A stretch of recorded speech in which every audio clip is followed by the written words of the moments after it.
What's going on, guys? Coach Gaglione here. This is another edition of the Powerlifting for the People podcast. I'm your host, Coach Gags. We have Madison on the line today. How you doing? Hi guys. All right. For those that aren't familiar with who you are, just give us a little background who you are and what you got going on right now. Okay, so my name is Madison Kearney. I have been a health and fitness coach for the past 11 years. I really only started focusing more strength training, powerlifting-esque training, I'd say the past 4.5 years. I compete in powerlifting myself. And yeah, that's pretty much it. I train clients out of Long Beach, New York, but I also do virtual coaching as well, mainly a strength training focus. And then what made you kind of get into I guess coaching? It's actually funny. I was a professional dancer, so I went to school for contemporary ballet. So when any of my dancer friends, we can't work normal hours because you're auditioning, you're taking classes, you're doing all that kind of stuff. So you either bartended or you taught fitness. And I cannot stay up until 4 in the morning. So I went the fitness route. A bunch of my Mm, friends did the bartending route. So I got into the industry that way, but it was definitely more of like a dance cardio, Manhattan, sweaty, resistance, little wrist straps that you're wearing, not trying to get bulky type of fitness. That's how I got started. And then just like somehow evolved over the past 10 years. And now I'm powerlifting.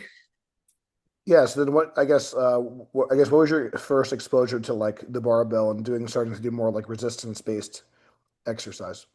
So I had been working at Orange Theory right before the pandemic hit. When the pandemic hit, they fired everybody. Everything was closed down, and I ended up applying while I was unemployed to a gym in Long Beach. And it was I walked past and I see all these racks and stuff, and I was like, oh, this actually like might be a CrossFit. Like this might not be a good fit for me. But I was like, whatever. I don't have a job. I'm gonna apply anyway. So I applied, and then for whatever reason, I still to this day don't know why I even got hired. They interviewed like 80 people. They ended up hiring Wow. me, and they were like, we're going to actually have you teach more like cardio based classes, more similar to like Orange Theory style. So I was like, perfect, whatever. That was like in the back. But all of my coworkers and the owner had all like competed at RPS powerlifting meets and stuff like that. So they were all lifting up front. And I remember one day I was just kind of like, all right, like I'll give it a whirl. And I put the barbell pad on. I'm squatting in like running shoes, looking not even anywhere near depth. And one of my coworkers comes over and was like, let me help you. Before you embarrass yourself, let me help you out. And so that was my first exposure to the barbell. And then I was like, this is so cool. This is so fun. I'm just going to roll with it. And then powerlifting, I had made a bet with the owner of the gym. He was like, I bet that you'll never be able to squat 225 for 3 reps. He's like, and if you do, I'll buy the gym a leg press because I was obsessed with like trying to grow my glutes. And I was like, I want a leg press. He was like, we don't have the money for it. We don't have the money for it. So he made this absurd like bet that he thought that I would never hit or it would take me a really long time to do. And I was like, all right, like I'm petty. I was like, you're not going to tell me that I can't do something. So I started powerlifting in order to win the leg press. So what was the first meet prep like for you? I remember my coworker was taking a couple of the other clients, like he had kind of convinced them to do one of the RPS meets in.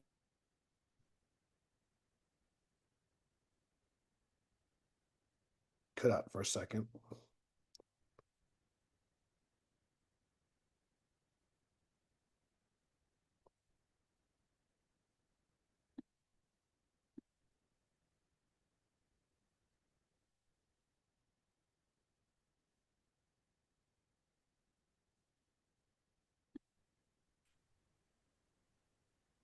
Okay, so first meet prep, I almost got bullied into doing that too. So one of my coworkers he convinced a couple clients that he was going to take them to an RPS meet in Jersey. And at first I was like, no, like I don't lift heavy enough. I don't even bench 100 pounds. Like that was the one thing that I was like, I can't go to a meet if I can't even bench press triple digits. Like how embarrassing. And he was like, it's truly not even like that. He's like, I know like powerlifting seems so intimidating. Like it's these big dudes. He's like, everyone is so nice. And I think everyone signed up and I was like, I'll wait, I'll wait. And I almost had like FOMO from it. So I was like, fine, I'll go. I was like, I'll do one just to say that I did it. And that's it. And I ended up going and I had so much fun. And after that, I was like, I think I booked my next meet while I was still in the hotel Nice. in Jersey after it. And so did a couple of the other girls. We were all like, There's one in September in Farmingdale. We're doing it. Like we just had a blast. And then now, fast forward, it's been almost 5 years, and I do 2 meets a year, and I haven't missed one. So tell me about like, because I know, and we'll kind of, I know you like work with somebody now for programming. So like, what was your training like kind of when you were starting, like, and then and how has that kind of evolved? Because obviously, like, when you're first like learning, you know, like you going from like putting the squat pad on the back and not knowing about depth or anything, and then and now you're kind of competing regularly. So what was I guess what was your training I guess training style, whatever you think is kind of pertinent, I guess, or interesting, and then we can kind of get into maybe like how you are um currently, I guess structuring your training in the present day. So the second I signed up for the meet, I was like, I need a coach. And you're not coaching me because we're friends and we bicker at the gym and we're coworkers. And like he'd already tried to program for me. And I remember being like, no, I don't want to do that. I don't want to do a linear progression. I don't want to squat, bench, deadlift every day. Like I'm not doing it. So I ended up hiring a coach through a company that like a lot of the staff had followed. They actually have a podcast. And I ended up telling this coach, I was like, hey, like I just started lifting maybe a couple months ago, ran a little bit of a linear progression. I want to compete in powerlifting. And sent my numbers were like something so like I was just so embarrassed by like whatever the numbers were. And I remember the coach it was a guy, and he was like, don't be embarrassed about that. Like there are like people don't do this. Like you're already a step ahead. Like there are very few women that are like making the jump to like go and compete in this. So like Yeah. leave that to the side. And he was so supportive. He made it seem like I was putting like the weight of a car on my back and squatting it, even though like now looking back, I'm like, oh, it was baby weights. But like he still made me feel just super important and like just super supported, despite the fact that I was a newbie, that I still had a lot to learn, all that kind of jazz. And tell me about like as far as like how things have changed in terms of like how your training is structured now. So I think now that I have almost hit I hit a pretty hard plateau, I'd say like the past year with a lot of my lifts, and I'm a smaller lifter. I just think my frame, like I went up a weight class. I don't even know if I have it in me to go up another weight class there. So it's kind of been this weird like plateau where it's like, okay, like I was so used to the first couple meets or the first couple years that I was lifting, every meet it was PR, PR, PR. And then you have that first meet where you're like, wait, that wasn't a good meet. I didn't do better. Right. I think the training has been a little bit more specified with like certain percentages, certain deloading more often, and then also just like trying new things. Okay, we've been stuck on bench for a year. What could we try to change to see if we can get a jump there? Where it's not just like the newbie gains anymore. It's a little bit more, I'd say, in depth. And then just mentally, it's a little bit more. I think I needed a little bit more support from my coach. I work with a new coach now. We're communicating every time I lift. So she's a virtual coach. We don't live anywhere near each other. She's not seeing me in person, but it's almost like I have a training partner there with me when I'm working out versus the other style of coaching when I first started. It was like a check in once a week or like every 2 weeks, where now the mental aspect of it, of like the frustration, the setbacks, the longer you do it, the more likely you are to see setbacks and stuff like that. I needed more support in that area, I think. Yeah, so one thing I'm not sure how you do it with your kind of online clients versus in-person clients. I know like with myself, like and there's different tiers to this depending on like what you're looking for. But I think that in the powerlifting world, something that I'm trying to communicate to our members and then on this podcast, most people like advertise like online or remote coaching services, but they're really getting like a remote program. Programming. Yes. And that's where it's something I hate. Again, and not to like throw shade or whatever, just but like I wish people just kind of call it what it is. Yeah. So like a lot of the people that I work with, we're communicating like multiple times a week. I'm sending voice notes. I might do like a video voiceover. There's different things, and then obviously a lot of our people, like we mentioned, we were talking off air. I have a gym in New York, I have a gym in Delaware. So like, we're sometimes I'll also get to see them in person Right. throughout the year. So there's kind of like also that like in-person interaction. So I think that like regular communication, if you really want like a true coaching experience, is important if you have the means, the financial means to do so. Um, and the other thing I just want to highlight for you, Madison, and this is more just like, just to put things in perspective, hat tip, whatever.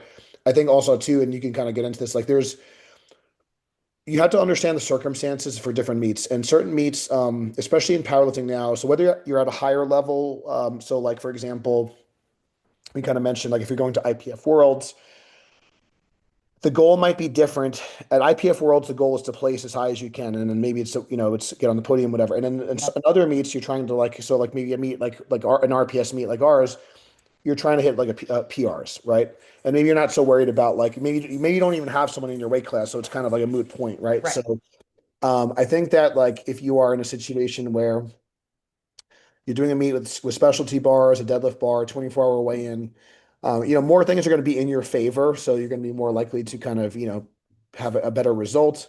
The judging standards, are you using a power bar versus a stiff bar, like all these sorts of things. So I think sometimes too, like um, having like little asterisks, like, okay, this is my PR in this circumstance, or like even for someone like myself, like this is my 20th year competing.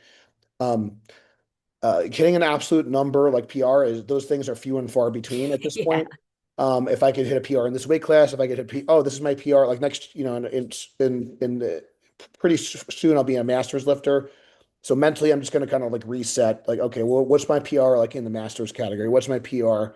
Um, Single, and I also compete in multiple categories. Like, so, like, okay, what's my PR single ply? What's my PR raw? So those are just some things to consider too, because I think sometimes we can get it twisted. I think I might have had a Yep. side conversation with you. If you're like a woman and you're like pulling twice your body weight, that's great. Like, you know what I mean? I think sometimes we see like these girls that are a buck 40 and they're pulling 500, and it's like that's like not like Crazy. normal, like, but this is what we see, right? So I don't know if you want to add to that because I know you work with other clients. So how do you, for the people that you're working with, I guess, how do you frame like, what success looks like, or even, with them for people that you're kind of starting to work with? I think it's like it's a canon event because it's happened with myself too, where you start to be like, am I doing something wrong? Because the weight on the bar is not going up as frequent as it was. So we'll have clients, and when they first start, you see a ton of progress right from the start. And I'm honest with them. I'm like, you are going to see the weight on the bar if you've never picked up a barbell, which most of these women have never touched a barbell in their life, and then they decide to start working with me. But they have a decent baseline of strength in the sense that they've been active. So they've done Orange Theory, F45, all that stuff. So they're not, necessarily like box squatting body weight. We could put a little weight on, but every week we're adding weight. And I'm like, this is great. And I know that you're going to be pumped about this, but eventually this will stop.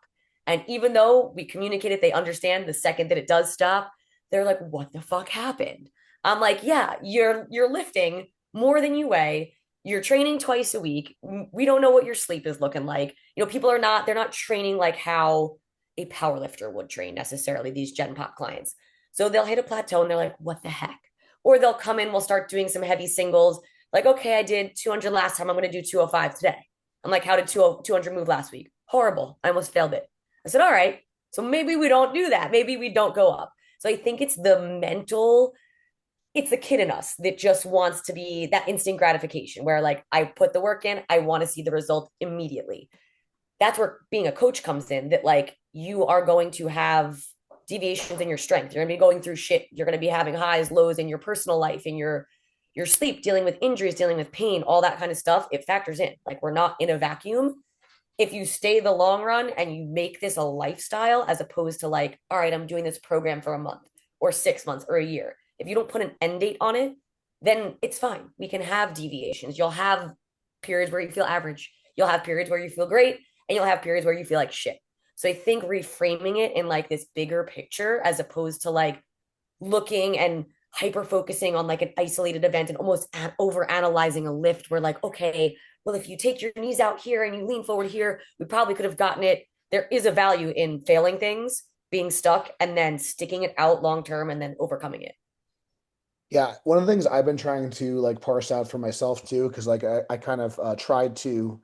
There was like a period of time, like at the end of 2023, I'm like, I'm retiring, I'm focusing on family, I'm going to be healthy, and then like, long story short, I've still, if you go on open powerlifting, you can kind of see that that's not the case. That's not the case. It's not the case at all. But I have kind of some other things, and again, you can kind of chime in. So there's just some. So maybe not everyone is going to be in my case where they're 20 years into competing, but um, like Madison was saying, at some point there will be kind of these plateaus. There will be this kind of periods of low, and sometimes like you just get bit. Like I got married recently. There's all these things going on with our family and the businesses.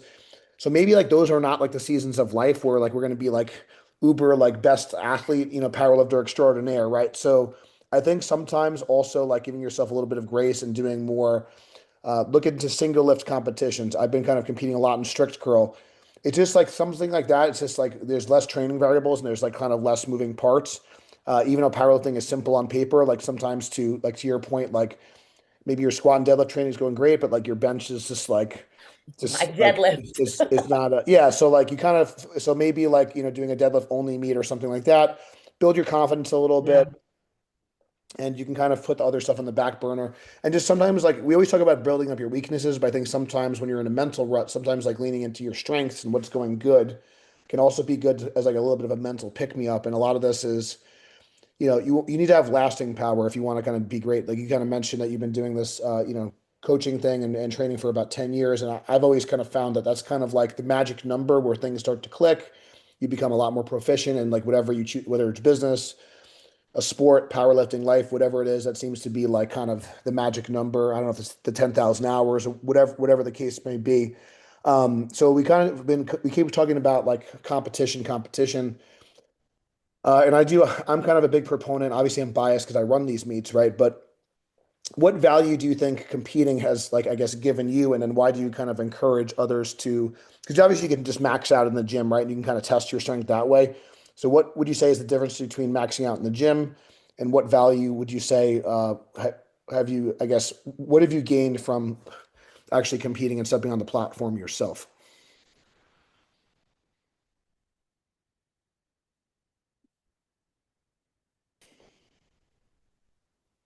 So I think one of the reasons why I still compete is it gives me something to work towards. And I tell my clients I work with a lot of like mainly women and Gen Pop women who come to me, they're not looking to powerlift. They're actually like, I don't want to get bulky, I don't want to do that, but my doctor told me I should lift weights type of thing. Yeah. And there's more interest in it now because I think people very rarely as adults, like, do we have to like work hard and like compete. Like we all or a lot of people were athletes or competed in certain things in high school, college, and we don't really have that anymore. It's kind of like I go into work, I clock in, I clock out, I go home, I watch Netflix, and that's it. So I think that there's like a value to being like I'm either competing with myself or like I'll compete against people in the gym. They don't even know who I am. And I'm like, I'm gonna squat more than that person. Like there's a healthiness to being competitive. And then also I feel like for me, if I know that I'm competing for a meet and I have something that I want to work towards and I have these goals, I'm not going to skip training. I'm not going to skip my accessories. I'm not going to, all right, that was hard enough.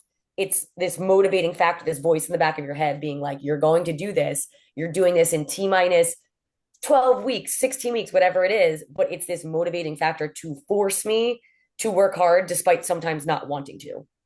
Yeah. I think that sometimes a competition can like all like the pressure and all the stuff, anxiety, we kind of like it's all made up, but like I think there's something to be said about I don't know if you ever followed Jim Wendler, he's 531 and Yeah. yes, all that stuff, but like he would talk about like I'm sure other people said, but like sending the check-in and now we don't like we just sign up online, right? But like the whole idea of sending the check-in is like now it's like it's real, it's on. So now you literally have skin in the game because you've invested money and it's like you Yep. don't want to look like you talked about kind of being embarrassed about I think sometimes like being like a little bit like I don't want to look like a fool on stage, right? I think that like that could be like a good thing, and I think also like holding yourself accountable to a certain date because I don't know if you get this.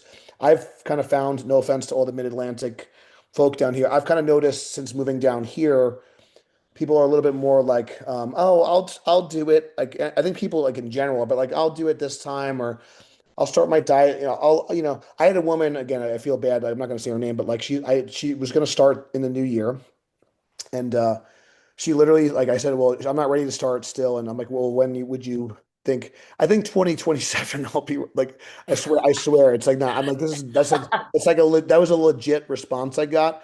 And I'm like, this is like insane. Like No, I'm a literally, crazy person. I like no, I already know when I want to compete in 2027. Like no, I want but I to think compete. that's like, so now like you're like, we're like, you're like pursuing this thing, right? You kind of get bit by the iron bug and for better or for worse, now you're kind of like, Yeah.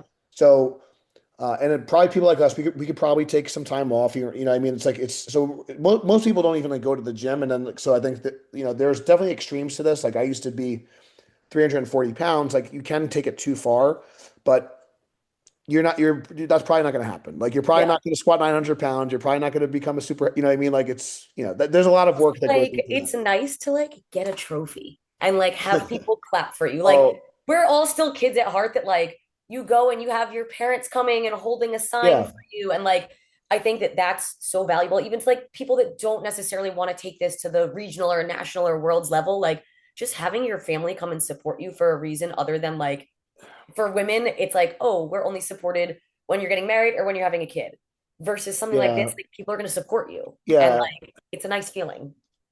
yeah. And I want to ask you something maybe a little bit more personal, if you don't mind, just something. And Yeah. then, but I think one thing I think that like the trophy thing, I think having some sort of physical, like we just got I don't know if you saw in my stories or not, but so we just got a plaque for we won a team championship for strict Oh, curl. And it's like okay, it's like whatever. It's a but it's like it's a little plastic thing. it's Yeah. what the plaque like represents, like the Yes. work you put in. We did this as a team. The decisions that I personally made, the numbers that I put into the computer, where this person jumped ahead of this person, and then this person went 3 for 3, and this person broke a record, and so all those decisions that I made and all the work that our athletes did, led to this result. And now we can kind of have this like memory. I have like one of my proudest things. I got to compete at the Arnold twice. It took me 15 years to get an elite total, which that's a whole other thing. But so I got a best lifter award at the Arnold, which is like a dream of mine. So I have the championship belt. Like, it's like, again, it's like, it's what it means. It's like, I totaled Yes. 2,100 pounds, which is like, very few people have done that. Total elite in 5 weight classes. So like, there's things that like these physical things that represent, the work we've done. So I think that's important and it shouldn't be discounted. So it's a representation of the work. So one thing, there was a comment I saw that someone was like, I guess, commenting on, and I've had these comments too, by the way, and even though, but I was actually like obese, but I know someone was commenting on like your body or Yeah. or something, right? So I also think that for women, men too, but like you're shifting the focus away from like what you look like and what your body Me can too. do. So I just maybe like what your thoughts are on like that. Yeah. So I had someone comment, and it was my coworker and I comment, and we're both, I think we're pretty strong women. We work Yeah, really hard in the gym, but we don't necessarily look like these influencers that are all over Instagram that, oh, buy my 6 week program to have my six pack abs. We don't look like that, and that's fine. But we'll still get trolls here and there. And I think the guy said something along the lines of like, this is the problem with coaches today. They look worse than their clients. So to me, I'm not offended by that. Like, I don't know who you are. You're a troll on the internet. You turned your comments off. Like, you're just looking to get a rise. Engagement's yeah, engagement. sure. But it brings the point to like, I have a lot of female clients that come to the gym and they are still so insecure about that. And they when they got made fun of when they were kids, maybe they started dieting. I think I saw something. The average girl goes on her first diet at not age 9 years old. Yeah, it's crazy. Stuff like that, where it's like, we put so much pressure on ourselves to achieve these almost unrealistic beauty standards, and they're constantly changing. Where it's like, okay, this is in this year. Now this is in this year. Oh, now you got to go back to this. Now skinny's coming back. Where I think there's value in being like, oh, I'm going to use my body to try to feel good and do good things, as opposed to putting the value on, I look like this to impress people on the internet or impress people that I want to date or something like that. It takes what your body is doing and who you are, and it brings it to another level because you're basing your value on not just vain things and what's on the outside. It's what your commitment, your dedication, your actual strength. Like there's a major value there, and I think a lot of my female clients will sign up to work with me because they want to lose fat. That's almost every woman that I've worked with, that's the initial reason why they come to the gym. They want to lose fat, or if they're really skinny girls, they want to build muscle, they want to have curves. So it's usually you're coming into the gym for an aesthetic reason. I will say, I could ask probably all of my clients that have been working with me for over a year, over 2 years, their biggest value is how they feel confident. The confidence that the strength training has been able to build for them. The fact that you work through a breakup, you work through a divorce, you work through being sick. Like I've had clients that have gone through crazy life circumstances and they've still showed up and they've persevered and maybe they failed lifts and then they had to come back from that. Like the mental growth from doing stuff like that, once you experience it, you start to realize that, like, oh, this doesn't mean anything. You see more of a value in the other stuff. I think I think we'd all be lying that like we all like probably want to look better from like lifting Yeah, weights, right? But I think there's definitely like you said there's a lot of value in like I say like you want to have show like and go, right? You want to like have a good, it's good to do both, but you definitely carry yourself differently like when you can perform and like you feel like you're physically like capable of like handling yourself.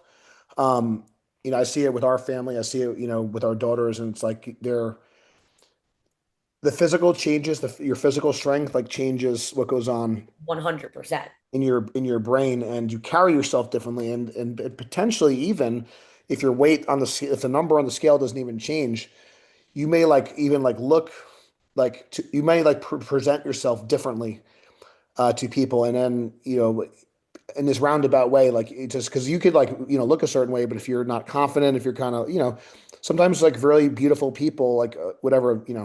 I know beauty is subjective to a degree, but like sometimes really attractive people are they Some might of the be most so insecure insecure. people. It's really easy to fixate on like the one little thing, right? That's like kind of human nature. So I think that like when you are strong, you carry yourself Carry differently. yourself So differently. Your head is held higher. When I was dancing, I retired from dance when the pandemic hit. So I was like 25, 26. I was 103 pounds. I was dancing 40 hours a week. I was also teaching hit classes, working at Orange Theory, stuff like that. I was this big. When the pandemic hit and I wasn't dancing as much, I was still working out, but I was still eating the same that I was eating. I gained a little oh, bit of weight.